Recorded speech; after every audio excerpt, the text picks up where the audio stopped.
Now, moving further afield, the White House in the U.S. Claiming vindication after Special Counsel Robert Mueller found no evidence of collusion between President Donald Trump's 2016 election campaign and Russia. A four-page summary of the report delivered in its entirety to the Attorney General at the Justice Department late Friday was released on Sunday to Congress. It found no collusion, but said that a determination on whether the president obstructed justice during the investigation should be left to the Attorney General William Barr. The head of the Justice Department, a Trump appointee, decided that the evidence developed during the special counsel's investigation is not sufficient to establish that the president committed an obstruction of justice offense. There are a number of big takeaways from the summary of this report. It signaled the end of the two-year-long probe into Russian interference in the 2016 election, confirming in some detail attempts by Moscow to conduct misinformation on social media and hacking operations against the Democratic Party and the Hillary Clinton campaign. The other was that no one in Trump's orbit conspired or coordinated with Russia in those efforts. Thirdly, the Barr summary says no legal conclusion was made by the special counsel on whether Trump obstructed justice by, for example, firing then FBI Director James Comey, leaving it to the Attorney General, who concluded that that was not the case. But that has not satisfied Democrats in Congress, who've demanded that the report in its entirety be released. It is imperative that the Attorney General release the full report and the underlying evidence.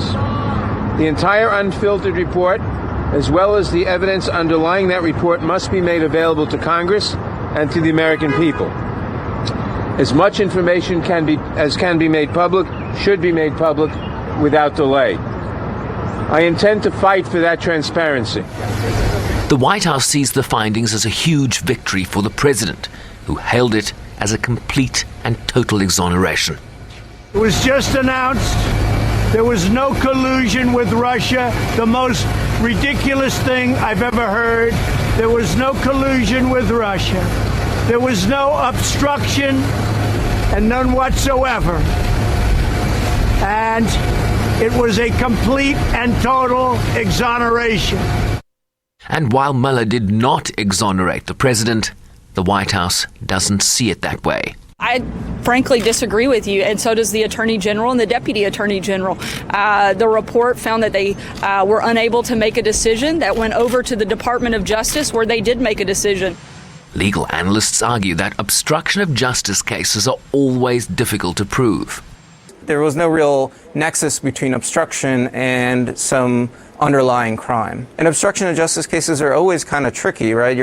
You need to show a corrupt intent. And in general, it's a very difficult process to go in somebody's head and try to decipher why did they do what they did. If Trump fired James Comey because he thought the guy was a showboat, valid reason, he can do that. If Trump fired James Comey because he was trying to protect himself and his family, not so valid, potentially obstruction of justice. But that's a really difficult determination to make. And while the battle for the full report's release will continue both judicially and politically, what we know so far will likely be fodder for the 2020 presidential race.